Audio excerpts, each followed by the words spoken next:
evangelho de hoje é de Lucas capítulo 19, versículos 41 a 44. Quando Jesus se aproximou de Jerusalém e viu a cidade, começou a chorar e disse: Se tu também compreendesses hoje o que te pode trazer a paz, agora, porém, está escondido aos teus olhos. Dias virão em que os inimigos farão trincheiras, te sitiarão e te apertarão de todos os lados. Esmagarão a ti e a teus filhos, e não deixarão em ti pedra sobre pedra, porque não reconheceste o tempo em que foste visitada. Palavra da salvação. Comentário ao Evangelho. Então, os evangelhos falam que Jesus chorou em duas oportunidades, duas vezes. Numa delas, ele chora por seu amigo Lázaro, que havia morrido, e no relato de hoje, Jesus chora por causa da insensibilidade de Jerusalém. Essa que é chamada Cidade Santa, né?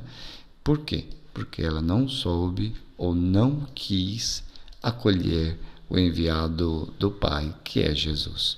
Então, no evangelista Lucas, a paz não tem relação com o conflito, né, daqueles grupos, né, entre o poder romano e o grupo que lutava pela liderança do templo. Era um problema político que tinha na época, né? Então, quando se fala da paz nesse evangelho, não é nesse sentido.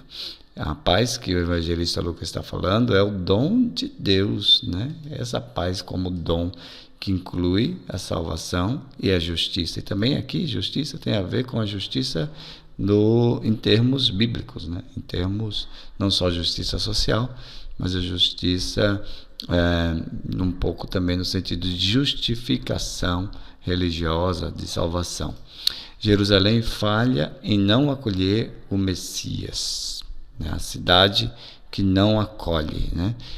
Qual a diferença então entre Jerusalém e Sodoma e Gomorra, né? Que também não foram cidades acolhedoras em relação aos enviados de Deus, né? Parece que Jerusalém e Sodoma estão na mesma situação, que estabelece a paz definitiva. Não acolheu o Messias, que é o portador da paz.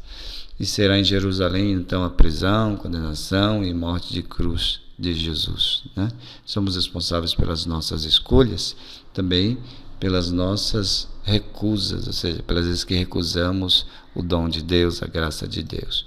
O perdão de Deus é infinito, mas, por outro lado, nós temos um tempo, e o nosso tempo é limitado. Agora, então, é o tempo de acolher esse Deus que nos visita, de acolher esse Deus que nos oferece o seu perdão. Vamos à nossa oração.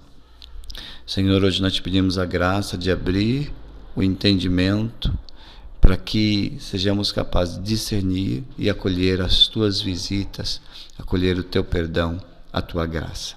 Glória ao Pai, ao Filho e ao Espírito Santo, como era no princípio, agora e sempre. Amém.